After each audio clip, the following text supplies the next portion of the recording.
Well, welcome everyone. Happy to see you all of our friends in Facebook, all the people that is following us during this amazing conversation with the composers. And today is a very, very amazing day. Today we are gonna talk with the full people in the leadership team and some members of the orchestra, some new members of the orchestra, and also we have a very special guest, Alain Barker, that is the director of the Office of Entrepreneurship and Career Development. Therefore, thank you for being here again. Remember that we're going to be very connected with you through Facebook, and therefore keep in touch with us. And now I want to present you officially our community manager, that is Tamachi Goodson, that is also our principal cello, that is going to lead us today in this conversation about the amazing starting of the America's Chamber Orchestra and the work that we have been doing since the beginning. Tamachi, hello, how are you? Hello, Diego. Thank you for the introduction. I'm really excited to have everyone there, and I hope everyone can hear me okay. Can you hear me? Great. Yes. Yeah, I'm so excited, and I know we're all terribly busy, so I'm really honored that all of you guys could make it tonight. And I would like to start with everyone introducing yourself for people who are not familiar with us. And and so basically I'll just go ahead and start, but we are America's Chamber Orchestra. We are orchestra currently based in IU, and I won't go too far into what we're all about because basically tonight we'll be looking back into everything we've done so far as an orchestra. But as Diego mentioned earlier, my name is Tamachi Goodson, and I am a cellist and also the community engagement manager for ACO. I guess we can go popcorn style. I'll just go ahead and choose the next person, and that person could just point the next person. So, Aaron, take it away. Thanks, Tamachi. My name is Aaron Frank. I am the CEO of the orchestra. I'm one of the co-founders, and I'm a violinist in the group. I'm doing a master's degree at Indiana University in film scoring, which is a very interesting topic. And I'll pick the next person. How about Maya? Hi everyone, I'm Maya Abood. I am a master's student at IU. I study viola performance. I am the marketing director and principal violist of the ACO, and I'm really happy to be here. Okay, I'm gonna pick Maris. Hi, I'm Maris. I'm new to the orchestra, and I'm super excited to be working with all of these incredible people. I'm a senior in my violin performance degree at Indiana University, and I'll be the principal second violinist. And I'll go ahead and pass it on to Catherine.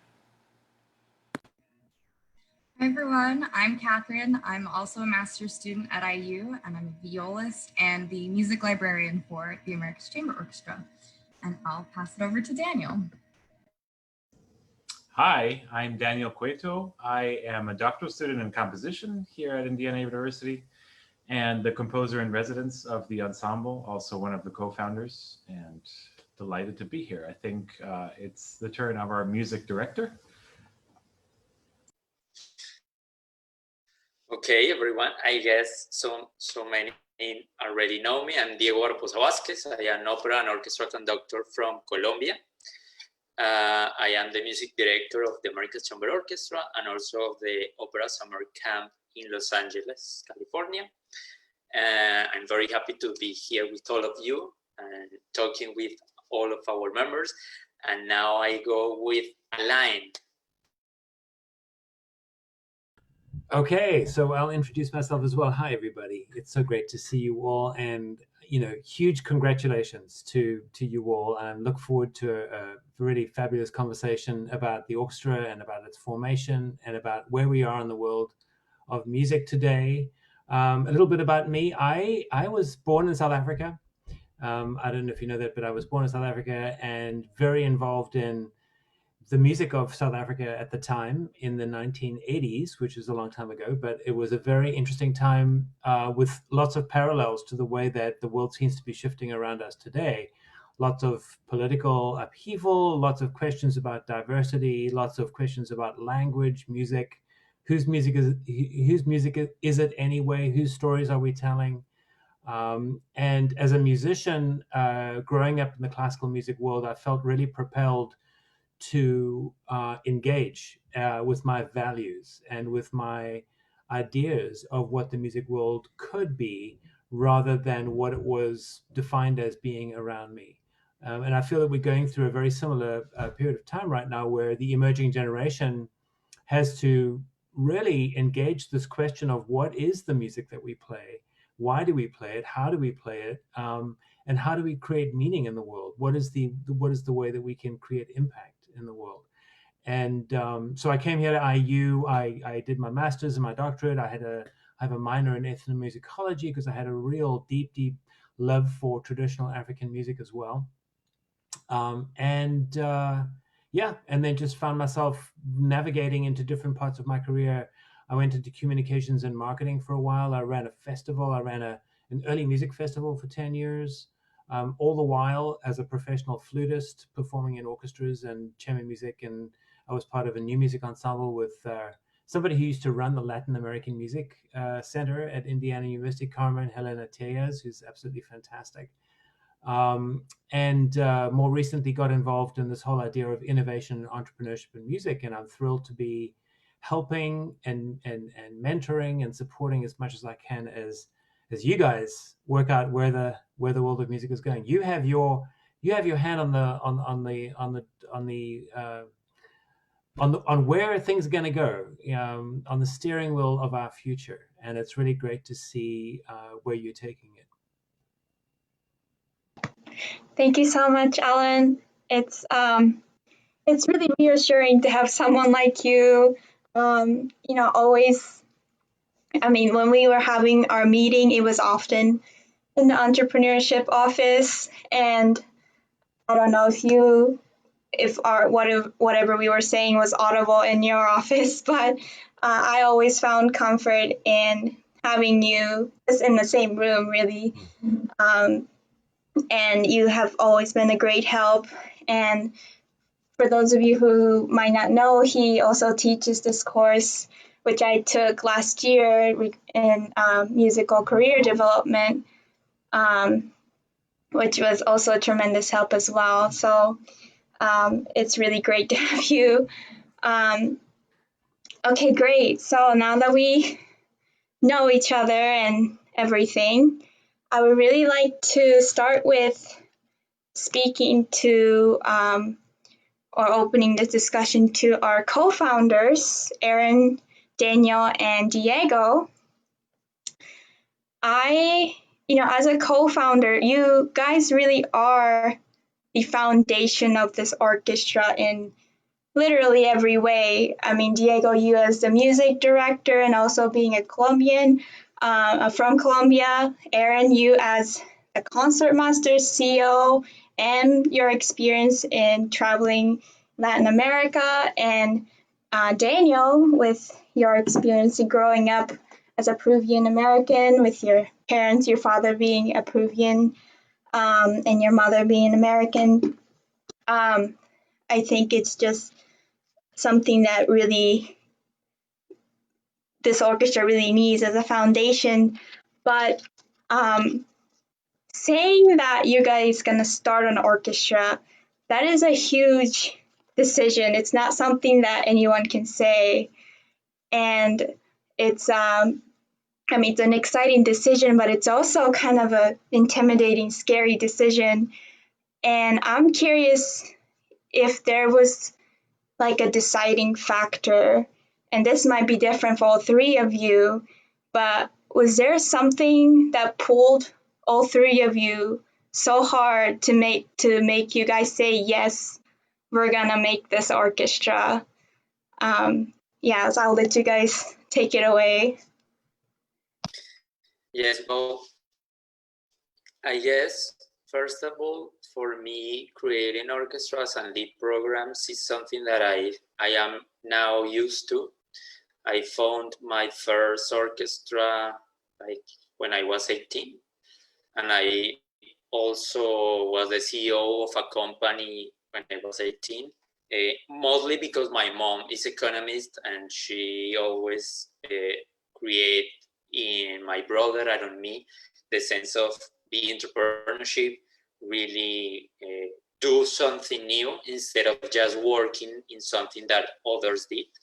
Therefore, for me, actually, it's not as scary. It's something very, very interesting to do.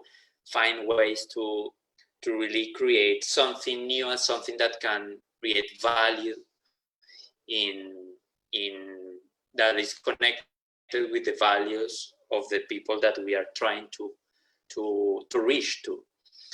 Therefore, specifically this orchestra, and Aaron can talk a little bit more of this, is it comes from from a conversation in outside the library, and we started to find similarities in our thinking. And Aaron, you can take from that. Yeah. So I think what we've discovered, Diego and I, who were the first two people to talk about this project originally, is that actually we share a lot in common in the way that we think and our experience, and even the fact that I'm half Colombian and have lived in Colombia for a long time. So we had a lot of crossover similarities. And based on what he just said, when I was an undergrad at IU and I graduated, the first thing I did right after I graduated is I moved to Bogota, Colombia, which is where Diego's from. And I didn't have a job. I didn't have a stable paying job. And I had to figure out in that moment, how do you make a living for yourself? How do you become an entrepreneur? Not in a theoretical sense, but because you have to figure out a way to make opportunities from yourself. And in a sense, ever since I took that opportunity and made that big move, I've been thinking about entrepreneurship and imagining different projects and different possibilities. And I decided, coming back to Bloomington, that I wanted to apply that skill set that I had learned to creating an orchestra. Now, Diego and I met outside of the music library at Indiana University in last fall.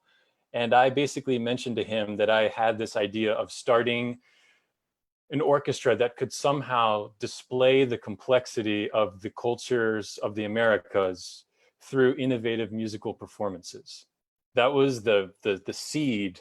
And I also just want to say that it's so great to have you, Elaine, because much of the birth of this seed that I'm talking about has come through our conversations and the innovation competition and everything. So to be where we are now is really meaningful. From there, we decided to think about how we could develop this project in such a way that could be appealing to people in both North America and in South America. And since then, we met Daniel, who can speak after, who has just been a wonderful addition as a co-founder, because he truly embodies the essence of North American, South American, a composer who incorporates all of these multicultural elements into his music. So from there, we just started to build the orchestra to the point that we had our first concert in February. And that was to see it come to life and to be visualized when it is something that just started as an idea in your head is an incredible feeling, I'm sure, which all artists can relate to. And I can go on, but essentially after the pandemic, we discovered how technology was an integral part of our orchestra, and we did online concerts throughout the summer. We had a call for scores, and 40 composers from 10 nationalities around the world submitted their music to us. So we've done so much, but we're just at the beginning. and we're really excited about what's coming next. And so that's just a little bit about how the orchestra started. Yeah, and I have. So sorry. Go ahead. I have to add, very interesting that the meeting with Daniel and the combination of three people trying to get around that idea was very important. And yeah, Daniel, you can talk more about it, but.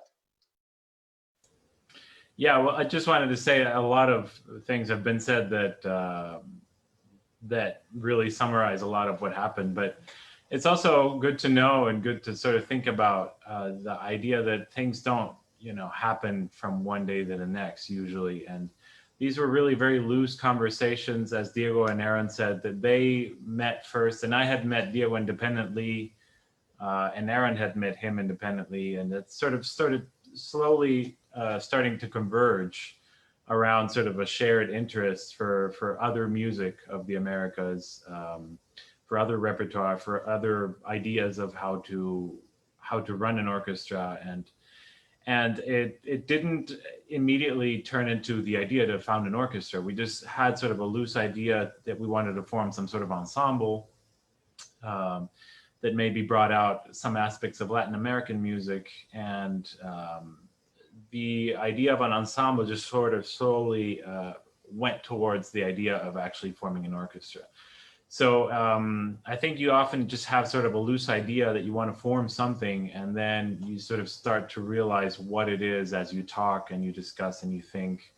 And many people might think that you just wake up one day and you want to found an orchestra, or you want to start an orchestra, but that's not really how it works.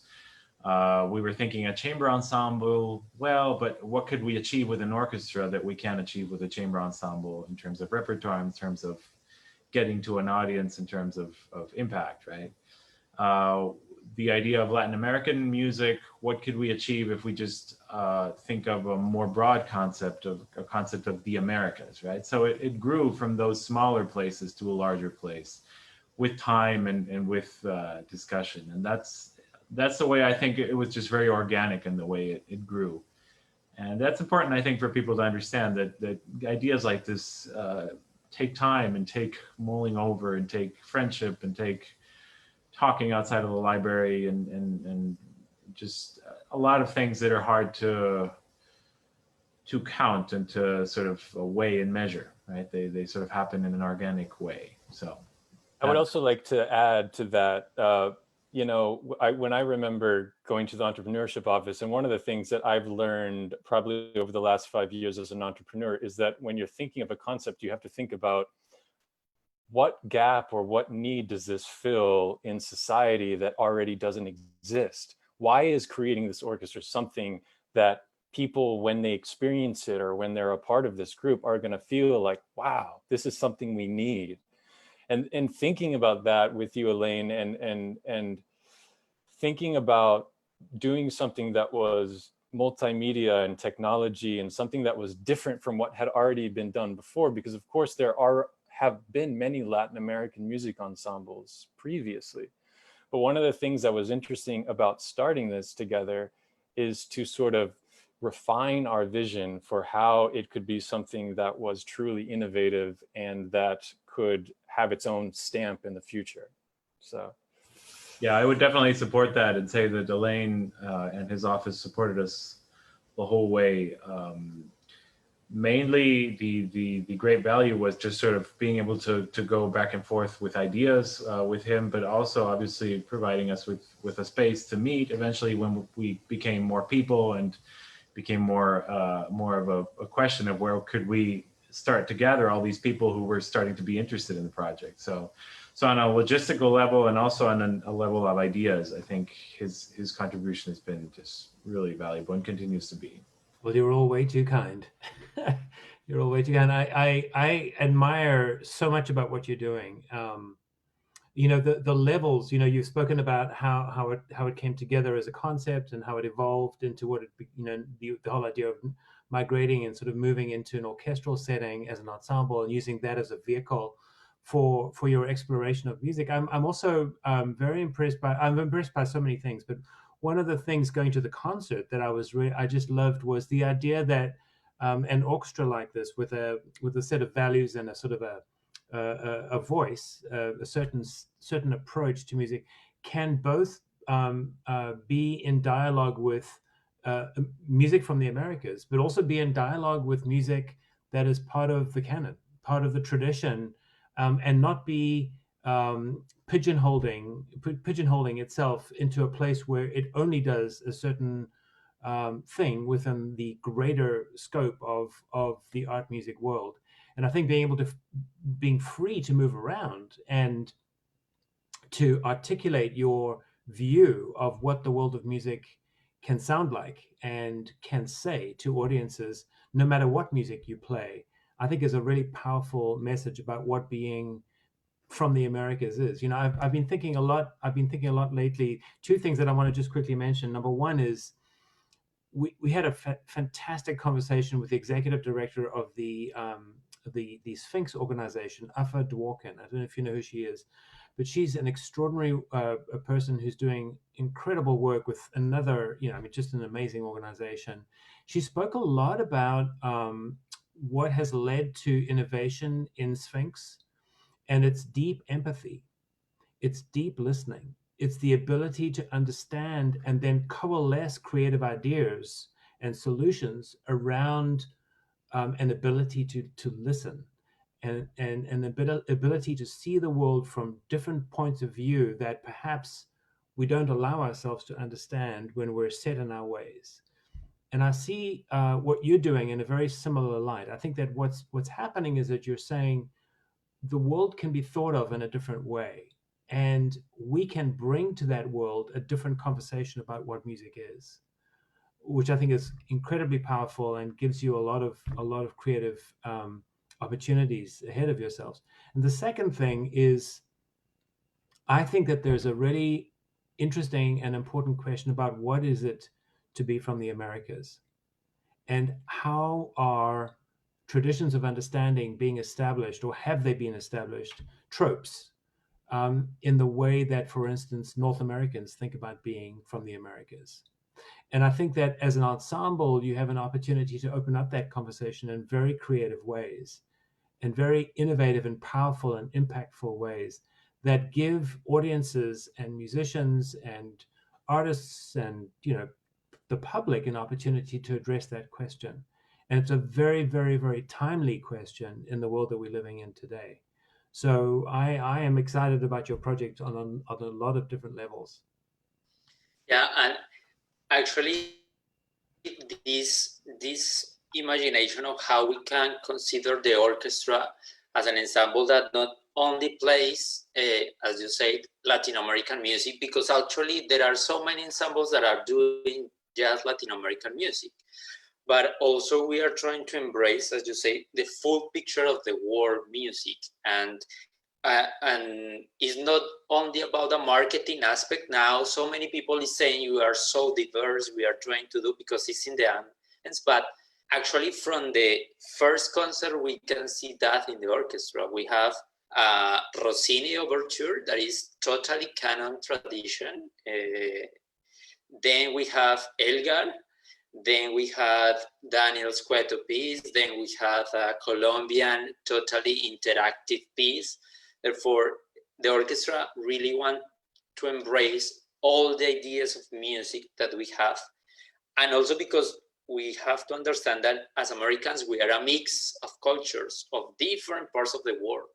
And as same as we can be able to perform Rossini or Mozart or Elgar or Cueto, we are also able to perform a cumbia, or we are able to perform hip hop, or because it's in our blood. All of that is in our blood. Therefore, this is very interesting to really start going deep into the concept of who we are as Americans. And one of the big conversations that we are having with the full orchestra is that how to really perform that, and the music be the tool to show all of these connections.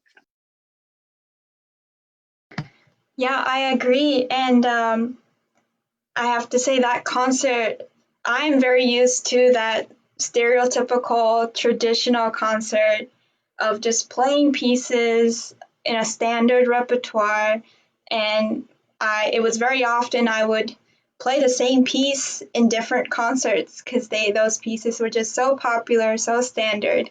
And I remember looking at the program list for our February concert and only recognizing two out of this whole list of repertoire. And it was definitely eye-opening and also educational experience for me to be able to, not only perform those pieces, but, to be able to work with Diego, under the conducting of someone who has an experience with those repertoire.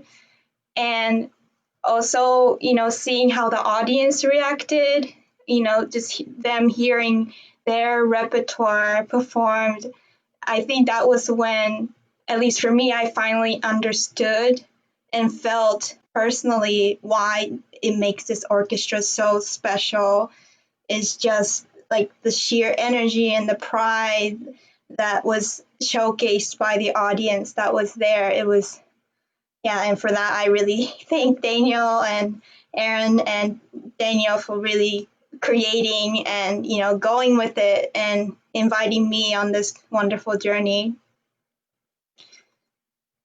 So I would like to now move on to, and again, I forgot to mention this earlier, but any of you are welcome to ask or add any comments in this discussion. And even though I'm leading it, I'm happy to go in any direction.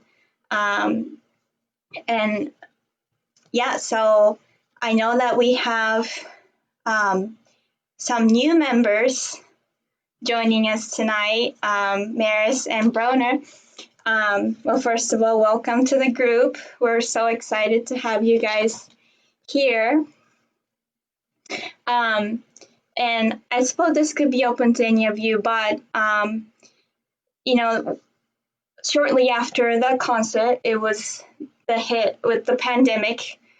And one of the main topic that it keeps being brought up is how the pandemic has affected our life as a musician and as a student. But in one of our interviews, I believe, Daniel, it was you that kind of flipped the question and said, that music and being a musician and being a composer affected your life during the pandemic than the other way around, and how, having music in your life really helped in terms of dealing with what was happening with the world.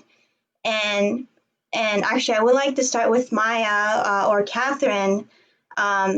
You were already part of ACO and we had our mini concert with us. But I'm curious to see, how being part of ACO and being a musician, also being a student, how that affected your experience in this pandemic and with our concert and mini concert and all of that.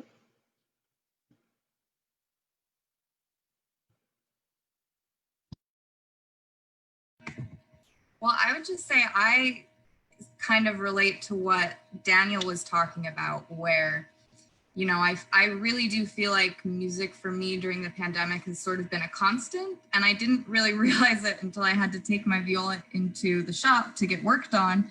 And at first I thought, oh, well, I'll have, 3 days where I won't have to feel guilty about not practicing. But after one day, I was like, what am I supposed to do now? And that whole sense of like, what is even left with the pandemic, because everything's shutting down and I just have to stay home. And so I didn't really realize how much of an emotional support music was for me. And especially right at the beginning, when we were planning the mini concert series, it was definitely something that put me out of my comfort zone for sure. Just preparing, something independent that I could sort of self-direct and then not only live stream, because I'd never done anything with that before. So I felt like it was a new and beneficial experience that really the pandemic was able to give me in a strange sort of way. And also just, preparing for the concert where we will eventually play the winners of the call for scores, getting all of that new music together, which is, you know, both contemporary, and so it's outside of the typical canon in that way, but also has a lot of cultural significance from the composers. So just being able to sort of dive into that and experience that new for me area of playing is something that I've been really appreciative of that this orchestra has given me. Yeah, I think during the summer when we were doing the mini concert series, actually, let me backtrack a little bit before that. Um, First of all, the ACO is definitely a constant through this whole time. Like it was something that I still had, even though that like school and the structure of school had just sort of dissolved. Back in March, yeah, I think it was then, and so I really depended on that structure and a lot of the performance opportunities coming from the Jacobs program and, you know, recitals, um, orchestra concerts and stuff to, you know, tell myself this is how it's done. Like this is, you got to program, you got to practice, and you got to perform. And I don't think that that's bad in any sense whatsoever. I think that for me, what got a little bit lost in it was that I think my inspiration just got a little tired. And, you know, not that inspiration cannot be drawn from these amazing works that we are still so fortunate to have to play, to be able to play now, you know, and different in every single performance. I think that that's a huge gift that we have. But that voice that I had, I really had to question it during the pandemic because, again, you know, the structure that I had previously depended on sort of dissolved, and it was this long summer of quarantine. And I have asthma, so I can't really like go out and like just get coronavirus. I don't think anybody can. It's a gamble. So I was stuck in my apartment, and I remember a lot of this news that I was receiving externally about, you know, what was going on with the protests and BLM and everything. And that was extremely emotionally triggering and affecting. And so that was sort of around the time of the mini concerts, and I had to ask myself, you know, well, how can I how can I use my voice as a musician? How can I remain relevant? How can I, and not for my own selfish pursuits, but to stay connected and to stay impacting and to show the power of music, you know, the power that music has on situations like this, the power of communication and bringing people together and sharing emotions and vulnerability. Um, and so I think that, you know, in preparing for that concert and keeping ACO in my life, it sort of had me rework, you know, what I want to do as a violist, as a soloist, maybe as a composer, just in, you know, the near future. So yeah, that's my story, I guess, this past summer and this past school year. So. You know, something I want to just quickly Yeah, mention is that this gives all of you this project, you know, the orchestra project, gives you all an opportunity to not only you know, sort of redefine yourself or reposition yourself in a way that makes you feel that you're having an impact on the world, but it gives you an opportunity to try things out. You know, it's like, you know, it's like, how do you learn how to swim? Well, you could theorize how to swim for years and years and years, but unless you actually jump in the water and try and swim, you'll never know how to swim, right? And the world that we're living in is sort of like that, where we thought that we had the tools, we thought we knew what to do, and we had a theoretical understanding of how we might be able to get into this world and swim. But now it's just not the same. And so this everything that you're doing, you know, on all the levels, gives you an opportunity to test things out and to fail, to try things out. And if it succeeds, it gives you a certain amount of information. If it fails, it gives you information as well. And it gives you a huge opportunity, especially at this point in your life where everything is so formative. You know, you're at the beginning of a career, you're at the beginning of 20, 30, 40 years of creative work. How will you frame that? Well, this orchestra project gives you an opportunity to work that out, and that's just amazing, really fantastic. Yes, I just wanted, there is a history about the mini concert series that not many of the members know, because when it started with the co-founders. And as you know, we were ready with an amazing season to start after February. We had planned concerts in May, in summer. We were doing so many things on September, in November. Well, it was a huge proposal that we have crafted. And then the pandemic arrives. And with Aaron and Daniel, we said, we have to continue and look for new ways to do that, because otherwise we are going to disappear. And if there is an orchestra like the Chicago Symphony Orchestra, they can wait 1 year and their name are going to continue. But in the case of the America's Chamber Orchestra, we had to continue. Therefore, we started to think in ways to really perform and also build the orchestra in the things that we know that was required for the orchestra. And one of that was really knowing us as a person, as a performer, and how we could connect. And that's when the mini concert series started. Because as Maya said, there was a moment when we all as an artist said, look at what I am gonna do now, how I can talk with people, how I can be connected with the audience. And also, we as an orchestra said how we are gonna continue being together without really being in the same place. And that's why we started to craft the project with Aaron.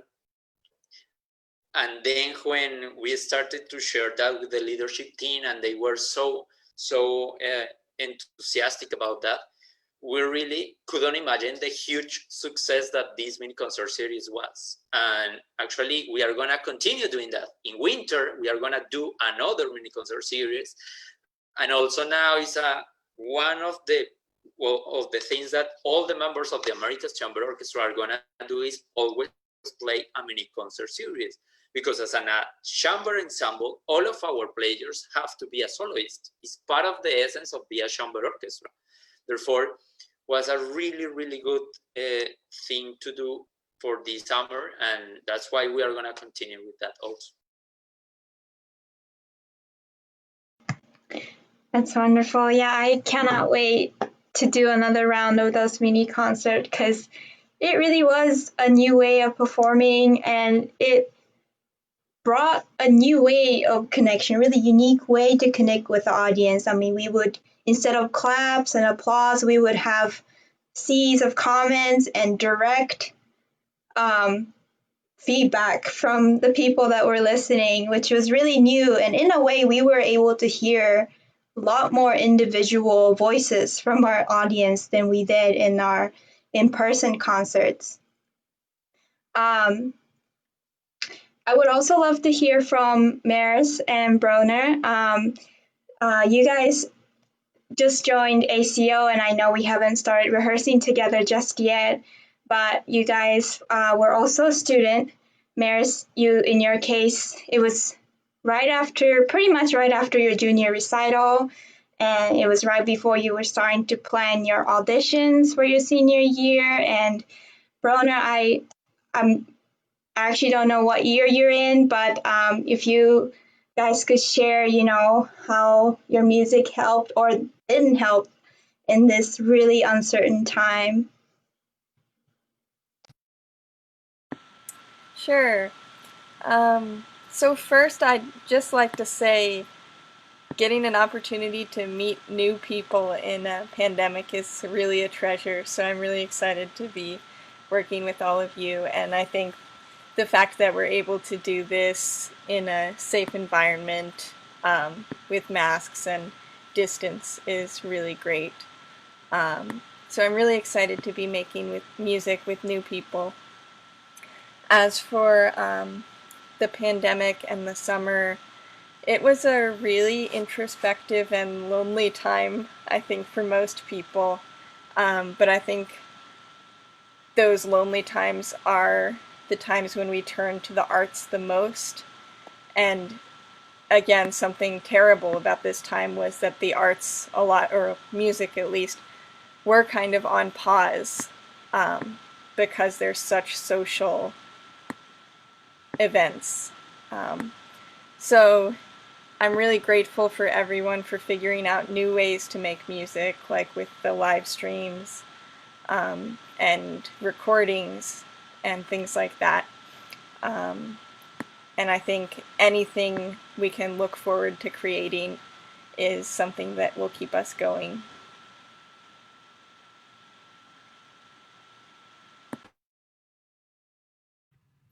Hi, I'm starting my sophomore year, so that's where I am in school now. First, I just want to say thank you for letting me be a part of this group. I really love everything the orchestra stands for, and I'm excited to play some music again with real people instead of virtual ensembles. That's what I missed the most over quarantine, was just that aspect of cooperation with others and being in an ensemble. It's just virtual ensembles, as we all know, just aren't the same as sitting in the same room with other people making music together. So I'm really excited to do that again. So thank you. Thanks, Bronner. So I know we could talk all day about everything we've done, but I'm curious if anyone have anything specific or anything they'd like to add. I would just extend it to open it to everybody at this point. I'll add something, and I'm curious what everyone else thinks about this.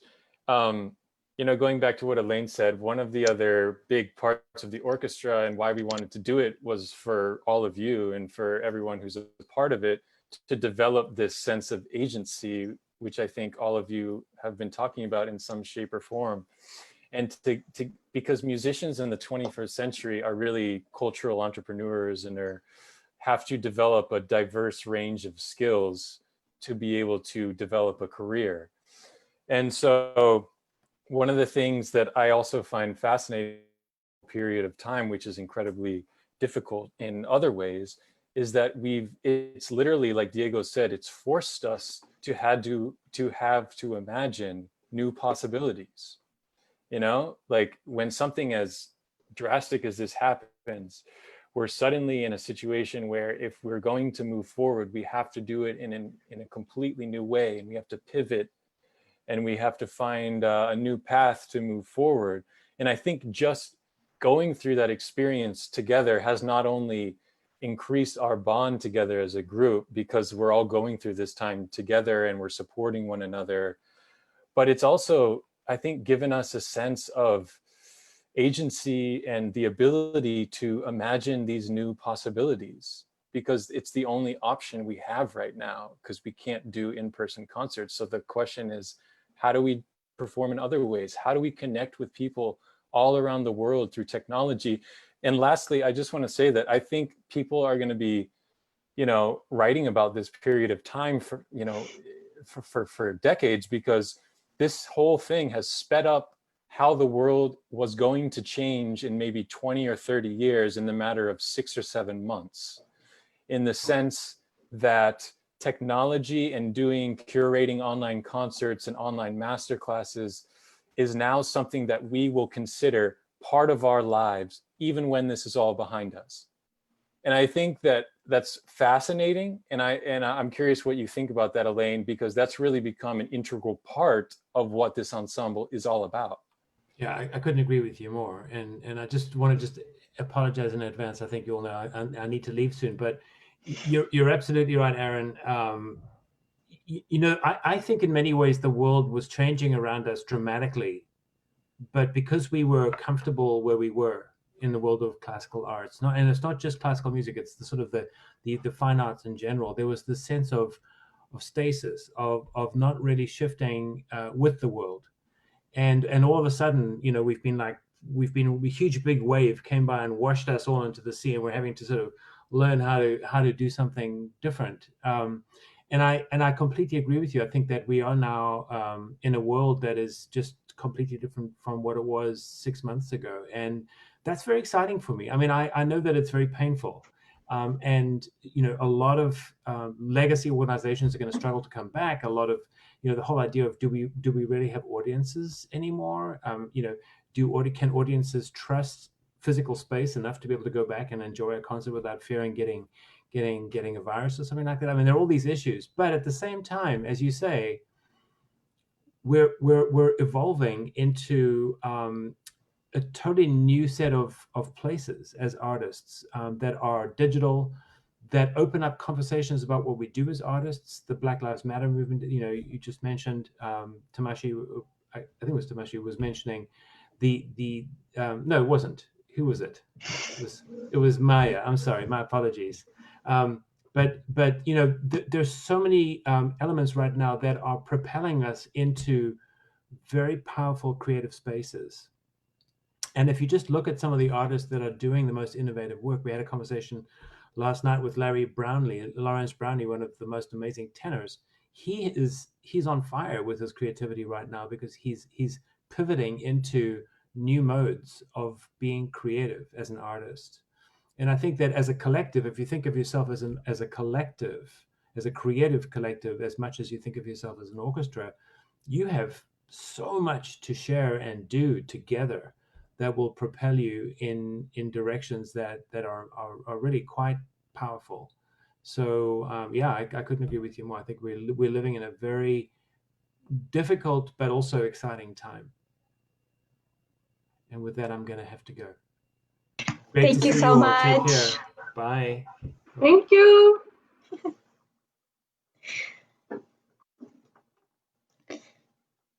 It really is crazy to think about all the things that we done and we are still working on. And I hope that for those of you who are joining us in our orchestra, I hope that you'll begin to feel the same amount of excitement and jitters that we get every time we start on the new project or get stuck in a project. With that being said, I would love to talk about moments so we've been focusing on some of our achievements and wonderful moments. I would like to talk about times when it was scary. I mean, I know we talked about the pandemic, but on the more on the orchestra musical side, at least for me, there are definitely times when we were preparing our February concert where I was very nervous on many levels in terms of recruiting musicians, getting the rehearsal space, the music and everything, and things that the audience basically didn't get to see. And I have my own personal moments that I had, but I also am curious if there's anything that you guys had as a music director or concert master, or with Daniel, your piece being featured in anything, that something that you were feeling internally that was hopefully ultimately resolved, but was feeling in the preparation of that concert. I mean, I can just quickly say that for me, being concertmaster has been interesting. It has been an interesting experience because performance, I would say, is not my primary focus for the time being, and so for me, I remember being the person who really gives all the cues to everyone and really having kind of the spotlight shown on me in that way is definitely a sort of added pressure, which I'm sure all of you can relate to. But I've learned a lot about how to be an effective leader in that sense as well. So that's, I would say that for sure.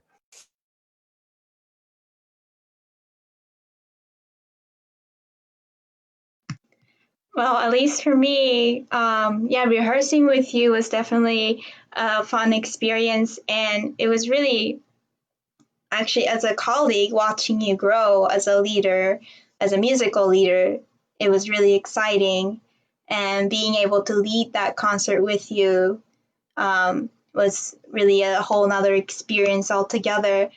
For me, the scariest moment was the fact that it was during audition weekend, and we had a very hard time finding musicians to basically perform with us. I remember sending so many messages, and most of them, it was either not responded, or came back with them saying that they were auditioning, which of course I totally understood. But I remember in one of our rehearsal, trying to cue something, looking over at the violins, and there's only Aaron sitting. It was just you or just two other violins, and it was also just a couple days before our concert, and I was just hanging on to the fact that Diego was so ready to perform it, and Aaron was right there rooting Diego, and I was like, okay, we're doing it no matter what. And so yeah, that was a really new experience for me. Most people don't realize how much effort goes into organizing a concert. That's one thing I've learned. It's an incredibly time-consuming and difficult thing. We're, finding the musicians and the spaces and the music and just for everyone to be in the same place at the same time, ready to perform.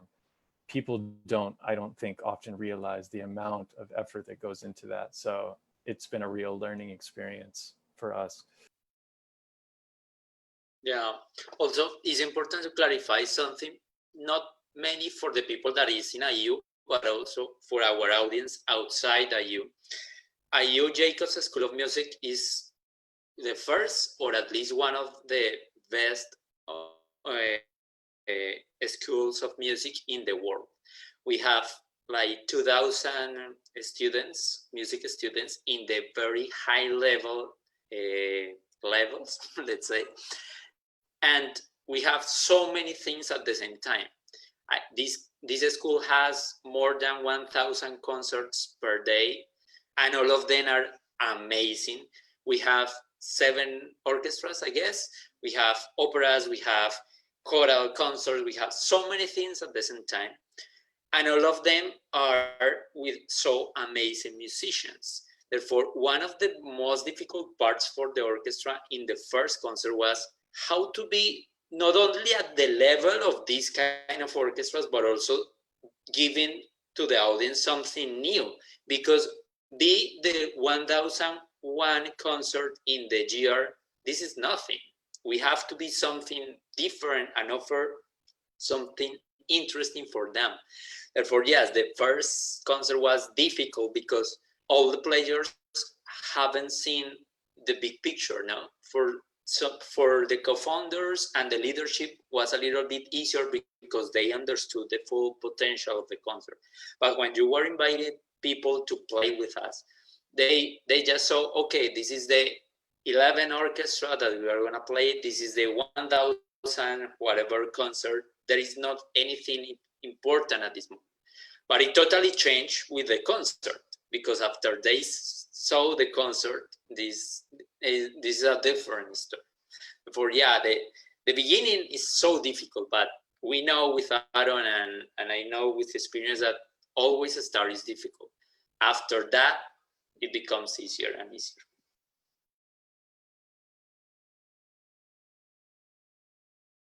Maya is laughing a lot. Why? What do you remember? Don't pay attention to me. Nothing's going on here. Also, sorry I left before. My cat actually crawled into the back of the dishwasher and I had to pull him out. So I apologize for that.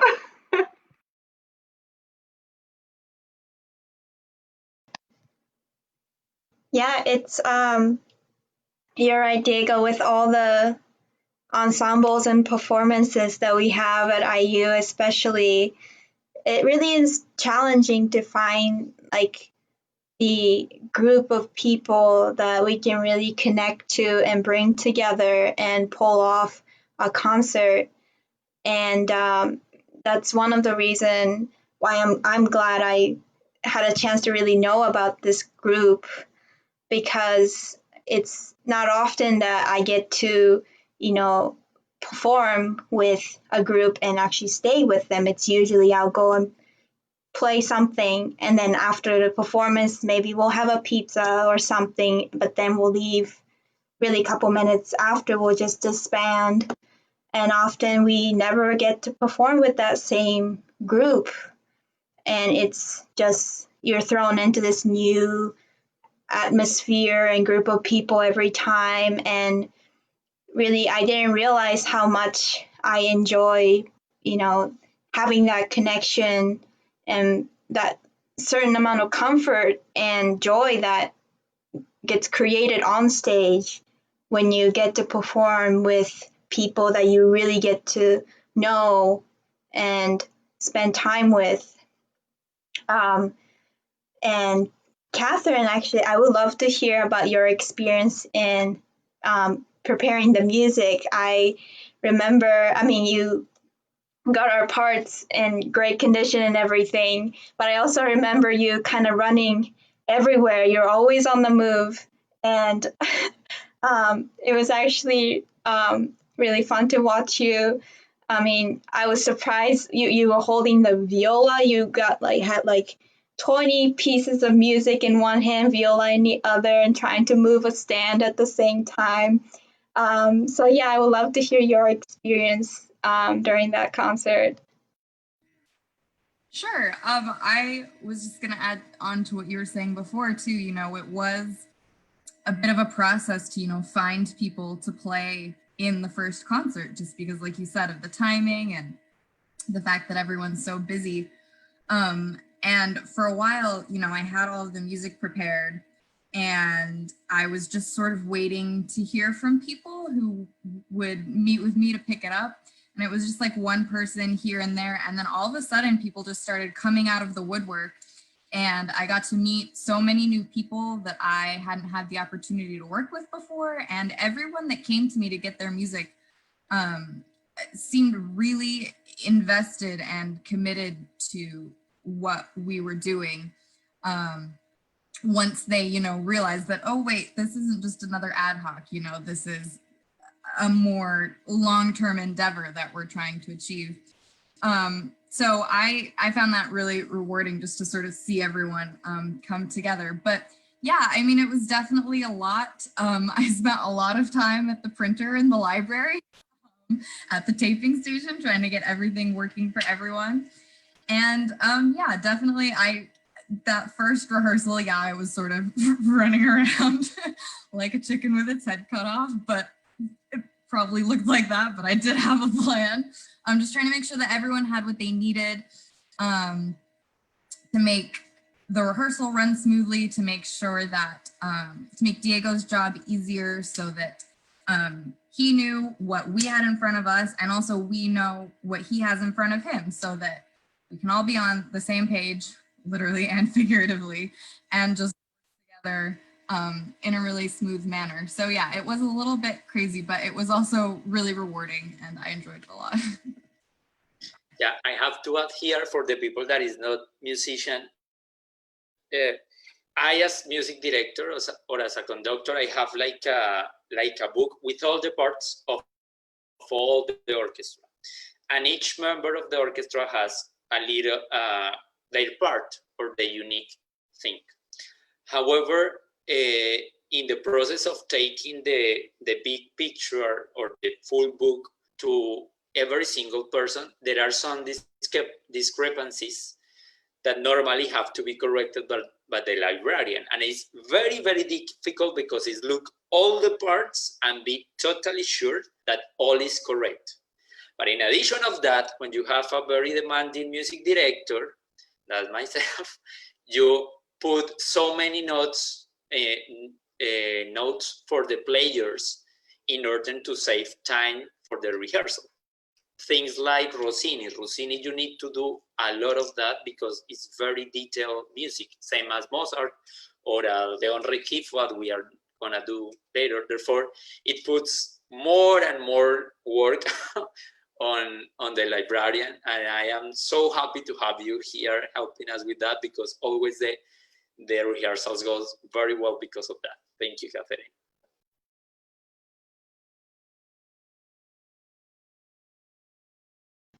So I was talking to Elisaveta, our wonderful soprano that sang in our February concert, and unfortunately she couldn't be here with us tonight. She's in Russia, and I believe it's about 3 or 4 a.m. currently. But I did ask her about her experience with the February concert, and I kind of want to extend this to Daniel. She mentioned her working on diction with your piece, and that I don't know if it was new to her, but it was definitely, and I'm sure stylistically, it was a unique one as well. And she mentioned working with you with an accompanist even before the concerts or the rehearsal started. So could you share your experience on that with us? Yeah, sure. I remember working with her, and she was I was excited because she seemed to be instantly interested in the piece and excited about the piece. She got the music from Diego even before having met me, and she was instantly into singing this. So that was exciting. And then we had a chance to go over it with a pianist before she rehearsed it with the orchestra, and she had worked on the diction of the Spanish already, which was tricky for her being a Russian speaker, but she actually did a really wonderful job, and she really took the effort to work on it. So by the time we met, she had already really done a lot of good work on the piece itself, but also on the pronunciation of the words. And I was just able to accommodate just a few things, just to adjust just a few minor things. But she really had a grip of the piece from the beginning, and just sort of had the right sort of natural intention in singing it. So when I see that somebody's committed to a piece and has a natural affinity to it, I try not to do too much, because it's ultimately about her being on the stage with the orchestra performing the piece, and it's really her job at that point. And I like to let performers be free to do what they seem to be doing well and what they seem to be enjoying. And so I was able to coach her, but also just to let her be and to let her do what she did. And the result was just wonderful. I just thought it was amazing to see this come to life. So. Thank you so much. So we're going into our last couple minutes of our discussion. Before we close, though, well, first of all, if any of you still have anything you'd like to share, feel free to comment. But also, this topic of looking back at everything that we've done, I could talk to anyone all day about everything we did, and but we've been working on this project to actually try to include those details in one video, and I had the honor to put the videos together, and it's again just amazing to see and hear from everyone, especially from our leadership team, about how the idea started and how they all came together, how it grew, and with our struggles and our achievements. And it's really not something that could be discussed in one sitting, but it is a project that it's work in progress, and I can't wait to share that with you all, and it'll be again posted on our Facebook page hopefully soon. Any of you have any last memory moments? Everyone happy? Okay. Well, Thank you so much. I know we are all really busy, but again, it was just wonderful to talk. Oh, Diego, never mind. Yeah, I just have a very important announcement for all of our followers in Facebook, the people that is seeing us. All of these amazing stories, moments are now able to be seen in our official website. As you're gonna publish in the comments, therefore we invite all of you to look at the website, take a time to see the full projects that we are doing, be connected with us, the videos, the amazing work, design work that Maya have been doing for the full orchestra live. Therefore, yeah, I am very excited to see what all the people think about the website and all. Yeah, thank you for bringing it up. If you haven't already, check us out on the Facebook page. And again, the website is coming, and we're on Instagram also.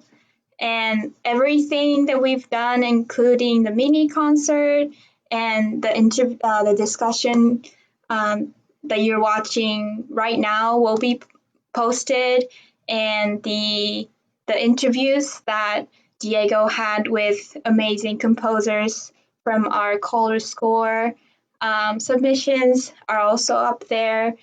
And again, you can also reach us through Facebook as well. So thank you so much. I hope everyone enjoyed this talk. And I hope all of you have a great evening, and we'll be seeing you very soon.